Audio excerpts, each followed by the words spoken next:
இப்ப வேற நாட்டுல இருக்கவங்க எல்லாம் இந்தியன் கல்ச்சர் வேணும்ன்றதுக்காக நம்ம நாட்டுல வந்து கல்யாணம் பண்ணிக்கிறாங்க. ரஷ்யால இருந்து மேட்ரிமோனியா ஆரம்பிச்சிருக்காங்க. ஒரு பெண் வேலைக்கு போயிட்டு வந்து வீட்டுல சமையல் பண்ணணும், எல்லா வேலையும் செய்யணும். டைவர்ஸ் கேஸ்ன்னு பார்த்தா இது எல்லாமே ஆணாதிக்கத்தின் மேன்மை. டைவர்ஸ் வந்து மெஜாரிட்டி பெண்கள் தான் அதிகமாக கொடுக்குற மாதிரி இன்னைக்கு நம்ம பார்த்துக்கிட்டு தான் இருக்கோம். ஸோ அதில் எப்படி ஆணாதிக்கம் மென்மைங்கிறது? பிடிக்கலன்னா என்ன சொல்லுவாங்க, கண்ணை விட்டுட்டு மீதி எதனா பண்ணுங்க, என் பிள்ளை வந்து நல்ல ஆத்மாவா இருக்கணும்னா. இப்ப இருக்க காலகட்டத்துல நீங்க ஏன் கத்துறது என் பையனுக்கு ஸ்ட்ரெஸ் ஆயிடும். இதே ஒரு பெண்ணானவ அவ நல்லா சுடிதார் போட்டு ஒரு துப்பட்டா போடலனா கூட இவ அப்படி போனது கண் பாக்குறது வேற. பாலியல் பலாத்காரான காரணங்கள் என்ன சொல்றாங்க, அவ உடை அணிந்த விதம். நீ ஏன்பா அங்க கண்ணை பிடிச்சு பாக்குற? இப்ப கல்யாணம் ஆகி 1 வருஷம் 1.5 வருஷத்துல டைவர்ஸ் ஆகக்கூடிய கேஸ்கள் அதிகமா இருக்கு. பிப்ரவரி 14 ஆனா மெடிக்கல் ஷாப்ல சேல் ஜாஸ்தி ஆகுது. இப்படி ஒரு தேடலுக்கான காரணம் இளைஞர்களுக்கு அது என்னவா இருக்குங்க? சினிமா. அப்போ பெண்ணை வந்து எவ்வளவு படிச்சு வேலைக்கு போனாலும் அவன் பாக்குற விதம் வேற மாதிரி. அவன் இந்த ஒரு பொருளாதான் பார்க்க, மனுஷியா பார்த்தா அவன் ஈக்குவலா நடத்துவான்ல.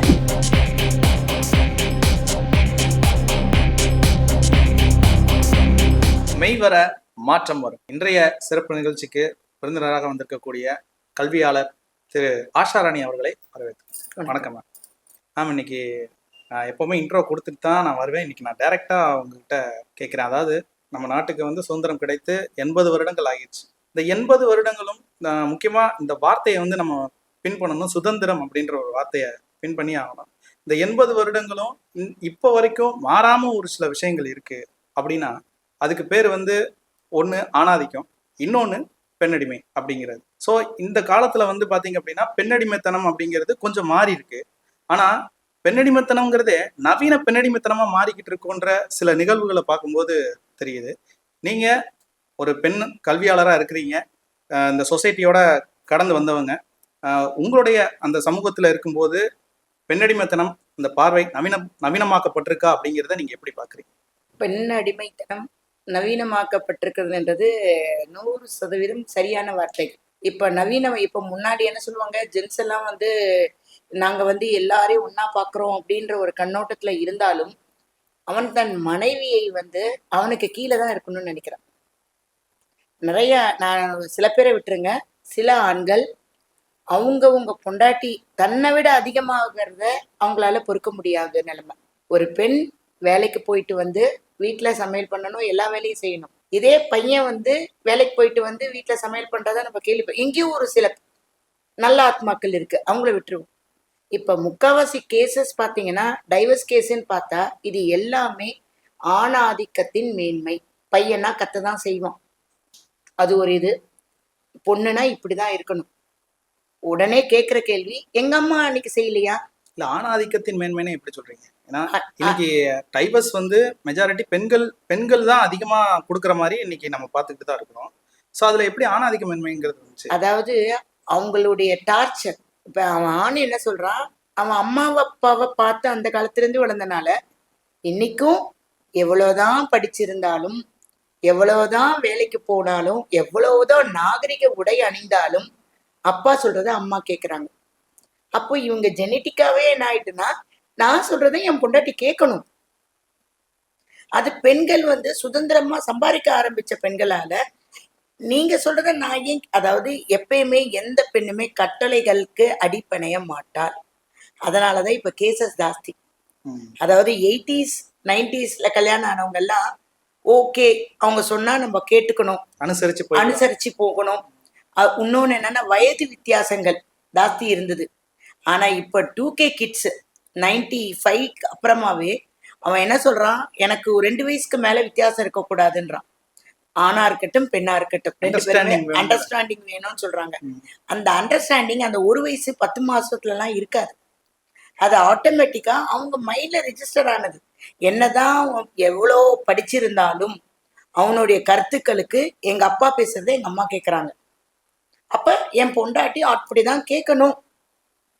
அந்த காலத்துக்கு மரத்தை சுத்தி பாடின பாரதி ராஜா படம் மாதிரி இவன் பொண்டாட்டி இருக்கணும். இப்ப இருக்க பெண்களால இருக்க முடியாது. ஏன்னா ஒர்க் ப்ரெஷர் அந்த மாதிரி இருக்கு. முன்னாடிலாம் ஸ்கூலுக்கு போனோமா, பாடம் சொல்லி கொடுத்தோமா, நோட் புக்கை கரெக்ஷன் பண்ணோமா, ஏன் திட்டினமா வந்துடலாம். படிக்கலைன்னா என்ன சொல்லுவாங்க, கண்ணை விட்டுட்டு மீதி எதனா பண்ணுங்க, என் பிள்ளை வந்து நல்ல ஆத்மாவா இருக்கணும்னுவாங்க. இப்ப இருக்க காலகட்டத்துல நீங்க ஏன்னு கத்துனது என் பையனுக்கு ஸ்ட்ரெஸ் ஆயிடுச்சு. ஸ்ட்ரெஸ்ன்ற ஒரு வார்த்தை சின்ன ஸ்ட்ரெஸ் பசங்க சின்ன, நான் சொல்றது பிரைமரியில தான் ஸ்ட்ரெஸ் ஆயிடுச்சு. அந்த குழந்தைய வந்து நீங்க கத்தாதீங்க. அப்ப அந்த குழந்தை எப்படி வளரும்? ம். அவன் எது சொன்னாலும், அதாவது ஆணா இருக்கட்டும் பெண்ணா இருக்கட்டும், ரெண்டு பேரையும் சொல்றேன், எது சொன்னாலும் எல்லாரும் அக்செப்ட் பண்ணிப்பாங்கன்ற ஒரு கண்ணோட்டத்துலதான் வளரும். அப்ப அந்த கண்ணோட்டம் வளர வளர என்ன ஆகும், அவங்களுக்கு இருக்கிறது நம்ம எது சொன்னாலும் அடுத்தவங்க கேட்கணும். அப்ப ரெண்டு பேரும் இது மாதிரி இருந்தோம்னா யாருதான் அங்க நெகட்டிவ்ல போறது? எல்லாமே பிளஸ்ல தான் போகும்போது வெடிப்புகள் வேற மாதிரி இருக்கு. அதனாலதான் நிறைய டைவர்ஸ் கேஸ் இப்ப இருக்கிற காலகட்டத்துல. ஏன்னா பெண்களா இருக்கட்டும் ஆண்களா இருக்கட்டும், பெண்கள் என்ன சொல்றாங்க, நாங்க சுதந்திரமா இருக்கோம், நாங்க நல்லா படிக்கிறோம், நல்ல வேலைக்கு போறோம், வேலையிலையும் ஒர்க் ப்ரெஷர் இருக்கு, அப்ப அதோட நாங்க வீட்டுக்கு வரும்போது அதே ஒர்க் ப்ரெஷர் தானே இருக்கும்போது ஈக்குவலா ட்ரீட் பண்ண வேண்டியதானே. நீ தான் செய்யணும், நீ இப்படிதான் போகணும், இந்த மாதிரி ட்ரெஸ்ஸை தான் போடணும். இதெல்லாம் வந்து இன்னும் நம்ம வந்து 80 வருஷம் சுதந்திரம் ஆனாலும் இன்னும் அந்த கண்ணோட்டம் விரிவலைன்ற. இல்ல ஒரு ஒரு ஆண் ஒரு டிஷர்ட் கை இல்லாம போட்டாலும், ஒரு பனியனோடியா அவன் வெளியில போனாலும் கண்கள் பார்க்கிற விதம் வேற. இதே ஒரு பெண்ணுனானவ, அவ நல்லா சுடிதார் போட்டு ஒரு துப்பட்டா போடலைன்னா கூட இவ அப்படி போனது கண் பார்க்கறது வேற. பாலியல் பலாத்காரான காரணங்கள் என்ன சொல்றாங்க, அவ உடை அணிந்த விதம். நீ ஏன்பா அங்க கண்ணை பிடிச்சு பாக்குற? அப்போ இன்னும் சுதந்திரம் வரலன்னு தானங்க அர்த்தம். எவ்வளவு படிச்சிருந்தாலும் அவர்களுடைய மனதிலும் அவர்களுடைய மூளையிலும் அது இன்னும் ரிஜிஸ்டர் ஆகல. அதாவது கிட்டத்தட்ட வந்து ஒரு பாக்குறதே வந்து ஒரு ஹராஸ்மெண்ட் மாதிரி சொல்றீங்க. அந்த பார்வைகள்னாலதான் அவன் மனசு வேதலிக்குது. அவன் கண் அந்த பார்வையை பார்க்காதீங்க. ஒரு ஆணை எப்படி பாக்குற மாதிரி ஒரு பெண்ணை பாருப்பா, அப்போ உனக்கு அந்த தப்பா தோறாது. குழந்தையில இருந்தே நம்ம இதை சொல்லி வளர்க்கணும். ஆணுக்கு இந்த வேலைதான், பெண்ணுக்கு இந்த வேலை, சின்னதுல இருந்தே சொல்றனால அந்த ஆணாதிக்கத்தின் படியிலே அவன் வளரணும். அதனாலதான் நிறைய டைவர்ஸ் கேஸு, லவ் பண்ண ஒத்துக்கலைன்னா பிரேக்கப் கேஸு, அதாவது ஆசிட் அடிக்கிறது, அவங்க கல்யாணம் ஆகி பிரிஞ்சிட்டாலும் அவ்வளவு வன்கொடுமைகள். இப்ப சொன்ன இந்த கேசஸ் எல்லாமே வந்து ஆஃப்டர் ஒரு இப்ப இடையில ஒரு 5-6 வருஷங்கள் தான் இது அதிகமா இருக்குங்கிறத பதிவு பண்ணி 7 வருஷமா அதிகமா இருக்கு சார். 7 முதல்ல வந்து இருந்தது இலைமறை காய்மறையா இங்கொன்னு அங்கொன்னுமா இருந்தது. அதாவது ரொம்ப பிரச்சனை முத்துனதுக்கு அப்புறம் தான் டைவர்ஸ்ன்ற ஒரு விஷயம். இப்ப கல்யாணம் ஆகி 1 வருஷம் 1.5 வருஷத்துல டைவர்ஸ் ஆகக்கூடிய கேஸ்கள் அதிகமா இருக்கு.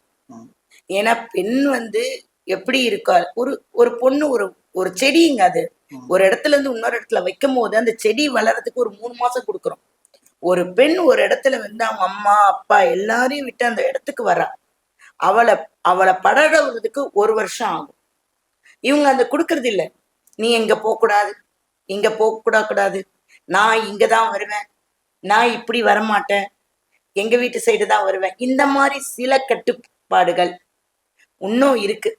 எங்க மருமகளை விட்டு போயிடுவாளோன்ட்டு இவங்க அங்க சொல்லி அவங்க இங்க சொல்லி, இந்த passing the ball the game, அந்த பால் ஒரு நாள் வெடிச்சிடும். இது வந்து கண்டினியூட்டியா ஆகிட்டே தான் இருக்கு. யாருமே ஸ்டாப் பண்ணணும், ஸ்டாப் பண்ண மாட்டிக்கிறாங்க. எவ்வளவு கவுன்சிலர்ஸ் வந்தாலும் ஸ்டாப் பண்ண முடியாத நிலைமையில இருக்கு.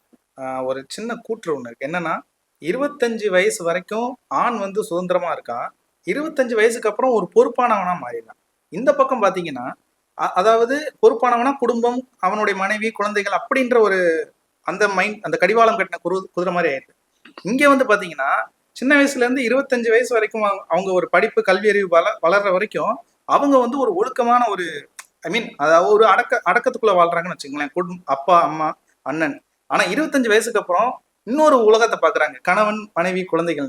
அதாவது அடைப்பட்ட இடத்துல இருந்து ஒரு திறந்து விடப்பட்ட ஒரு இடம். இல்ல சார், ஒரு சேஞ்ச் பண்ணுங்க சார். 18 வரைக்கும் தான். 18 வரைக்கும் தான். அப்ப 25 கிடையாது. சோ இந்த 2 டைமென்ஷன் இருக்குல்ல, அதாவது ஒரு ஆணோட திடீர்னு ஒரு கடிவாளமும் ஒரு பெண்ணுக்கு கடிவாளம் போடாம விடுற ஒரு சூழ்நிலும், அது அப்படியே மாறும்போது எப்படி அந்த உறவை வந்து மேனேஜ் பண்றதுன்னு ஒரு விஷயம் இருக்கு. அதுதான் அங்க பிரச்சனையே சார். இப்ப ஆண் வந்து சின்னதுல இருந்தே அம்மாவை பார்த்து ஒரு சுதந்திரமா அவன் எந்த வேலையும் செய்ய மாட்டான். வருவான், படிப்பான், படின்னு சொல்லுவாங்க, வெளியில போவான், எங்க வேணா வெளியில போவான், ஃப்ரெண்டு வீட்டுக்கு போவான், அப்படி இருக்க பையன். இதே பெண்ணா இருக்கட்டும், இங்க போகக்கூடாது அங்க போகக்கூடாது, உடையிலையும் சுதந்திரம் இல்லாம இப்ப இருக்கிற காலகட்டம் மாறி இருக்கு. ம். அதாவது 95க்கு அப்புறமே மாறி இருக்கு. அவங்க கொடுக்குற சுதந்திரம் வேற, இங்க கொடுக்குற சுதந்திரம் வேற. இந்த கம்யூனிகேஷன் எப்படி வருதுன்னா, இந்த ஸ்டேஜ் வேற மாதிரி இருக்கு. படிச்ச பிள்ளைங்க எப்படி இருந்தாலும் சில குடும்பங்கள் இன்னும் 70s 80s தான் இருக்காங்க. அவங்க வெளியில வரல. ஆனா பெண்கள் வந்து 2K கிட்ஸா மாறிட்டு சுதந்திரமா அடுத்து என்ன பண்ணணும்? ஒரு பொண்ணு கல்யாணம் ஆன உடனே அடுத்து யோசிக்கிறது, அடுத்து வீடு எப்போ வாங்குறது? நம்ம ஹஸ்பண்ட் இப்ப இருக்கிறதோட அடுத்த வருவாய் மேல போகணும்னா இன்கம்க்கு என்ன பண்ணணும்? அவர் என்ன படிக்கணும்? அவர் அடுத்து வேலைக்கு போகணும்னா சில கருத்துக்கள் அவ சொல்றா. இங்க இருந்து ஒரு வேற கம்பெனி ட்ரை பண்ணுங்க சொல்றா. ஆனா இவங்க பையன் வந்து அக்செப்ட் பண்ண முடியலாத நிலைமை. அவ சொல்லி நம்ம கேட்கறதா? அங்கதான் சார் ஆணாதிக்கம் வருது. அவளுக்கு எல்லாம் தெரியும்னா அப்ப எனக்கு எதுவும் தெரியாதா? இங்கதான் ஆணாதிக்கம் வருது. அவ என்ன சொல்றான்றது கேட்கறது இல்ல. அவ சொல்லிட்டானா நம்மள தனியா கூட்டு போயிடுவாளோ, நம்ம அம்மா விட்டு போயிட்டா, அதாவது பலவித கேள்விகள் அவனை ஏன்னா அவன் வந்து ஒரு பொறுப்பே இல்லாம ஜாலியா இருந்த பையன். அவன்கிட்ட பொறுப்பை கொடுத்தோன்னு அவனுக்கு ஏகப்பட்ட சந்தேகங்கள் அவனை சுத்தி இருக்குது. அதாவது அவனை கண்ட்ரோல் பண்றாங்கன்னு அவன் நினைக்கிறான். ஆமா, ஏன்னா அவ வந்து சொல்றா நீ வேற வேலைக்கு போன்னு சொல்றா. அப்போ அவ நம்மள கையில எடுத்துருவாளோ. அவ சொல்றா நீ இந்த மாதிரி ட்ரெஸ்ஸை போடு. அப்ப நம்ம ஆடை விஷயத்துல அவ தலையிடுறா. அவங்க வீட்டு சைடு வாங்கன்னு கூப்பிடுறான், நம்ம வீட்டு சைடு எல்லாமே அங்க போயிட்டா நம்மள மாத்திடுவாங்களோ. அவனுடைய அதாவது இன்செக்யூரிட்டி பயப்படுறாங்க. அந்த பயப்படுறத மாத்துறாங்க. அந்த பயப்படவே வேண்டாம். அந்த பயப்படுறத கடினமாக்குறாங்க.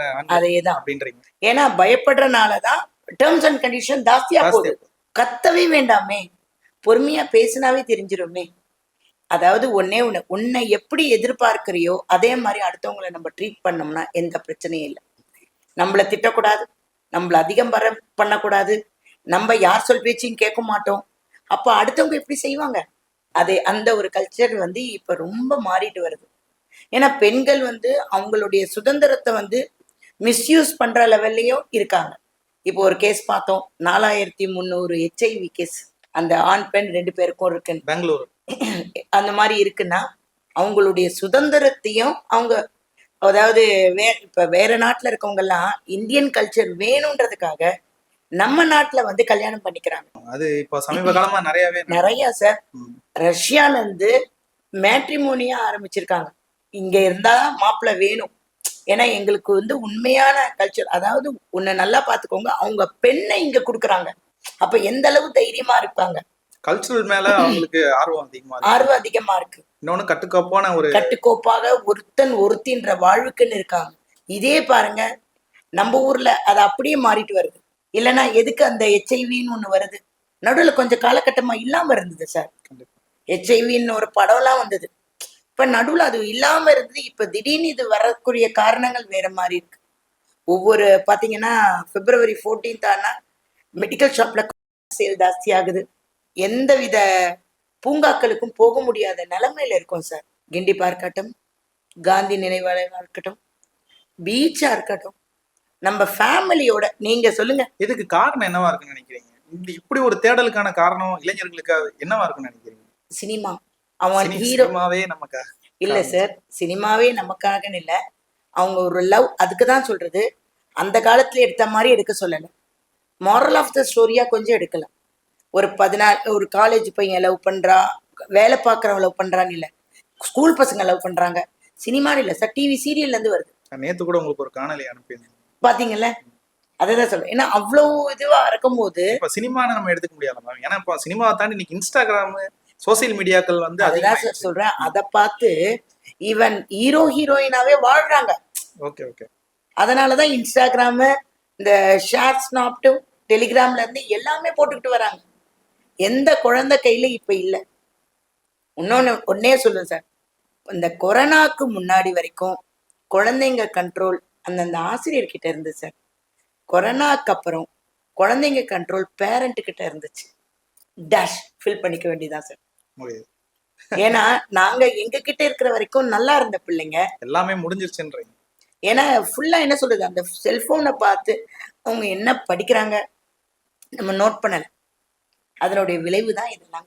வேலை வாய்ப்பு பெண்களுக்கு நம்ம நாட்டுல வந்து மற்ற நாடுகள் எப்படின்னு நமக்கு தெரியல. ஆனா நம்ம நாட்டுல வந்து வேலை வாய்ப்புக்கான சுதந்திரம் அப்படின்னு ஒரு விஷயம் இருக்கு இல்லையா பெண்களுக்காக, அது எப்படி இருக்குன்னு நினைக்கிறீங்க? இல்ல சார், இப்ப நான் ஆசிரியர் பணியில வந்து நான் சொல்லுவேன் சார், ஆசிரியர் பணியில வந்து லேடிஸ் தான் ஃபர்ஸ்ட், ஜென்ஸ் கிடையாது. மத்த இடத்துல ஐடி ஃபீல்ட்ல எல்லாம் பார்த்தா, நான் கேட்ட வரைக்கும், எங்க பிள்ளைங்க சொன்ன வரைக்கும், இன்டர்வியூன்னு போனாவே சோ மெனி பிளேசஸ் அவங்க யூஸ் பண்ற வேர் அட்ஜஸ்ட்மெண்ட், அந்த ஒரு வேர்டு வந்துருது. அவங்க எடுக்கிறவங்க, டீம் மேல இருக்கவங்க, எல்லா பிள்ளைங்களுக்குமே ஒரு பயத்தோடு இருக்கிற நிலைமை தான் இன்னைக்கு இருக்கு. அப்போ பெண்ணை வந்து எவ்வளவு படிச்சு வேலைக்கு போனாலும் அவன் பார்க்குற விதம் வேற மாதிரியும், அவன் இந்த ஒரு பொருளாதான் பார்க்கறான். மனுஷியா பார்த்தானா அவன் ஈக்குவலா நடத்துவான்ல, மனுஷியா பார்க்காதனாலதானே கீழே நடத்துறாங்க. இப்ப நம்ம மசோதா போடும்போது கூட சொன்னாங்க ஈக்குவல் ரைட்ஸ் கொடுத்துடலாம் லேடிஸ்க்கு. எத்தனை கட்சிகள் அதை ஆதரிச்சது? நாங்கெல்லாம் பெண்கள் சுதந்திரத்துக்காக நாங்க போராடுறோம். பெண்கள் அதுக்கு ஆதரிச்சுதான் இன்னைக்கு தீர்மானமே தனி தீர்மானம் நிறைவேறிருக்கு. அதாவது முக்கியமா அதுக்குதான் இல்ல சொல்லியிருக்காங்க சார், பெண்களுக்கான எதிர்ப்பு இடஒதுக்கீடு. எவ்வளவு இருந்துச்சு சார்? எதிர்ப்பு இருந்தது. நான் அந்த மசோதாவே வந்து பெண்களுக்கான தீர்மானத்துக்காண்டி மட்டும்தான் நாங்க வந்து அதை ஆதரிக்கிறோம் அப்படின்னு சில கட்சிகள் வந்து, சில கட்சிகள் சார், எத்தனை கட்சிகள் எதிர்க்க தானே செஞ்சாங்க. வேண்டாம் வேண்டாம், ஏன்னா அவங்கள ஆண்களுக்கு உள்ளூர ஒரு பயம், சந்தேகம் கலந்த பயம், மெயின் அதுதான். இவங்க கொஞ்சம் விட்ட, எல்லாருமே சொல்லுவாங்க வீட்லயே நல்லா பாருங்க, அவளை கொஞ்சம் பேச விட்டா பேசிக்கிட்டே இருப்பா. அப்ப எப்படி தட்டலாம்? ஒரு பிரச்சனைன்னு வந்தா அவங்களுடைய வீக்னஸ் தான் வெளிப்படும். சுதந்திரம் எவ்வளவுதான் வந்தாலும் அந்த இன்னும் அந்த இக்கனா மாறல. அது இக்கனான்றது ஒரு கமாவா தொடர்ந்துகிட்டே தான் இருக்கு. எல்லா துறையிலுமே வந்து வளர்ச்சின்னு ஒண்ணு இருக்குல்ல மேம். அதாவது பெண்களுக்கான முக்கியத்துவத்தை கொடுத்துதான் அந்த துறைகளுமே வளர்ந்துகிட்டு வராங்க. ஒரு நாட்டை நீங்க எடுத்துக்கிட்டீங்கன்னா, ஒரு இந்திய பிரதமரே வந்து இன்னைக்கு நம்மளோட குடியரசுத் தலைவரே யாருன்னு பாத்தீங்கன்னா ஒரு பெண் தான். சோ அந்த அளவுக்கு இன்னைக்கு இந்தியாவோட குடிமகளாவே ஒரு பெண் தான் வந்து முதன்மையா இருக்கிறாங்க. அப்படிங்கும் போது அவங்களுக்கான இடம் கொடுக்கப்பட்டுக்கிட்டு தானே வருது சார். அதுதான் சொல்றேன் சார், கொடுக்கப்பட்டிருக்குன்னா ஒரு சில இடங்கள். இன்னும் எல்லா இடத்துலயும் சுதந்திரம் வந்தாதான் சார் காந்தி சொன்ன மாதிரி நடுராத்திரி பெண்ணால போக முடியும். நடுராத்திரி இன்னும் பெண்ணால போக முடியலையே. காந்தி என்னைக்கே சொல்லிட்டாரு, என்னைக்கு ஒரு தனி பெண் ஒருத்தி தானாக நடந்து போகும்போது எந்தவித பயமும் கலக்கமும் இல்லாமல் சென்று அவளாக திரும்பி வருகிறாளோ அன்று சுதந்திரம் அடைந்தது நாடுனர். நகரங்கள்ல பாசிபிளா இருக்கு, ஆனா கிராமங்கள், ரூரல் ஏரியா அந்த மாதிரியான நகரங்கள்லயும் நிறைய பாலியல் பாக்குறோமே சார். கண்டிப்பா கண்டிப்பா. ஐடி ஃபீல்ட்ல இருந்து பிள்ளைங்க வெளியில வரும்போதெல்லாம் அந்தந்த பேரண்ட் வந்து வயிற்றுல நெருப்ப கட்டிட்டு தான் இருக்காங்க. கார் டிரைவர்ல இருந்து யாரை நம்புறது? இத்தனை கேஸ். அதுதான் சொல்றேன், யாரையும் குறிப்பிட்டு சொல்ல முடியல, யாரையும் நம்ப முடியலன்ற எல்லாம் ஒரு அச்சத்தின் பின்னாடிதான் போயிட்டு இருக்கும். வண்டியில ஏறும் போதும் இறங்கும் போதா இருக்கட்டும். ஒன்னும் இல்லை சார், பைக் இந்த கால் டாக்ஸியில அந்த 2 வீலர் போகும்போது ஒரு ஆணோட ஒரு பெண்ணு போறதே அந்த தெருவே நின்று வேடி பார்ப்போம். டெய்லி ஒரு ஆளோட வந்து போறான். அவளுக்கு நீ காசு கொடுக்க போறது இல்லை, அவங்க அப்பா அம்மாவுக்கு தெரிஞ்சுதான் வரான். பயம் இல்லை, ஏன்னா 2 வீலர் போறது வேகமா போலான்ட்டு ஒரு எண்ணம், காசு பாதியா இருக்குன்னு ஒரு எண்ணம். அப்படி இருக்கும்போது அந்த யாரோட போற, அப்ப என்ன, உலகமே அப்படிதான் இருக்கு. நம்மளுடைய சமுதாயம் இன்னும் மாறல சார். கண்ணாடி இது போட்டுக்கலன்னு சொல்றாங்க, அவங்க கண்ணு அதுக்கு பழக்கப்பட்டு விட்டது. அதுதான் நீது.